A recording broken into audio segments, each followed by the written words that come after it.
m'appelle Marie-Jo Dorval, je suis la designer et fondatrice de Kit Stuff Trucs d'enfants. C'est des vêtements évolutifs puis unisexes, faits au Québec, avec des fibres respectueuses de l'environnement. Ça couvre de la naissance jusqu'à l'âge de 8 ans maintenant. Je suis en affaires depuis septembre 2016, fait que bientôt depuis 4 ans.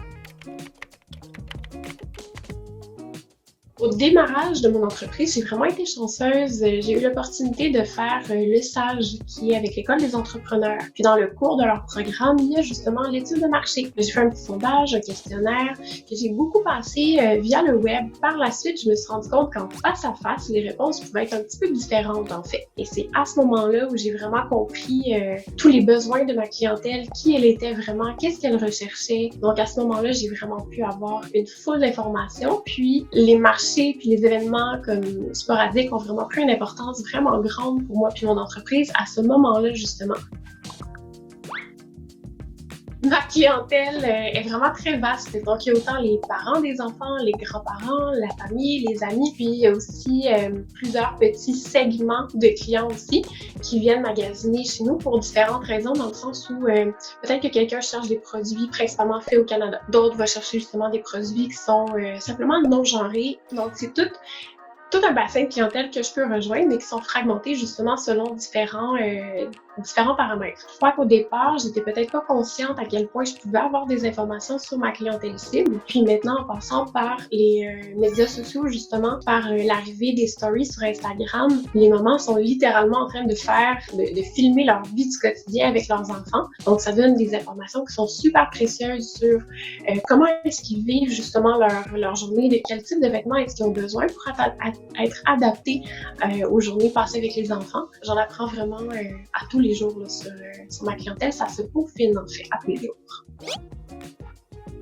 L'évolution de tout ça se fait beaucoup justement par des petits recaps après les marchés ou après avoir fait, un événement majeur sur les médias sociaux, sur notre plateforme, notre site web. Donc, on essaie de tracker comme toutes ces informations-là pour brosser un grand portrait de notre clientèle parce que des fois, il y a peut-être des petites choses qui vont nous échapper si on prend pas des notes sur ça rapidement. Là. En fait, comme on se fie à ça, mais on se fie aussi beaucoup à notre feeling un peu. On a des clientes qui sont un peu des clientes baromètres, je dirais. C'est le type de cliente qui va aller commenter absolument tous tes posts, qui va t'envoyer des petits messages privés de temps à autre. Ces clientes-là viennent nous dire ce que d'autres clientes pensent mais n'osent pas venir nous dire. Donc des fois, il y a des petits changements qu'on a fait juste grâce aux commentaires de ces clientes-là. Ils ont envie, en fait, de participer au développement de nos produits, à donner leurs commentaires parce qu'ils savent que ça va avoir un impact réel. Ils savent que nous, on est capable de prendre action concrètement sur les suggestions, sur les commentaires qu'ils font. Ils savent qu'ils parlent pas à une grosse entreprise américaine que c'est juste un petit commentaire parmi tant d'autres, là.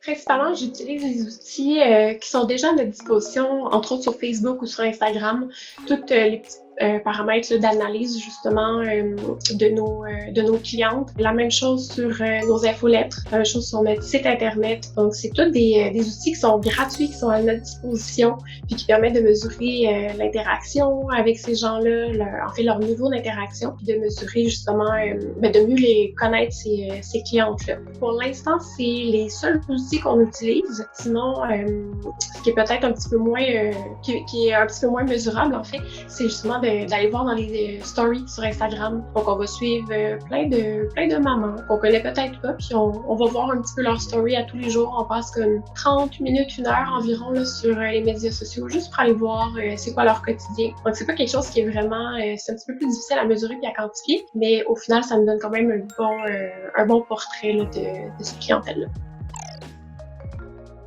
Les deux grands médias sociaux qu'on utilise, ça va être Instagram et Facebook. C'est sûr qu'il y en existe plein d'autres, mais je préfère en avoir moins et être vraiment efficace sur ceux qu'on va avoir. Par la suite, justement, avec une conversation avec Catherine Martel, elle m'a fait faire un tableau qui est justement les piliers de l'entreprise. Donc, c'est quoi les 4 ou 5 grands aspects, justement, qui fait en sorte que Kit Stuff est différent. L'aspect écologique, le non-genré, et toutes ces valeurs-là. Puis là, de chacun, de quelle façon est-ce qu'ils sont représentés, pas seulement dans les produits, mais dans les choses qu'on fait dans notre quotidien aussi, dans notre entreprise, ou de quelle façon est-ce qu'on peut présenter cet élément-là chez notre cliente, en fait. Sur Facebook, ça va être, disons, si on veut parler de l'aspect non-genré, on va aller partager des articles, des vidéos, pour avoir un discours qui est pas seulement notre notre opinion, mais voici qu'est-ce qui se passe d'autre dans le monde, d'autres exemples. Sur Instagram, c'est moins la place pour partager ça. Comme justement, on a un événement bientôt où il faut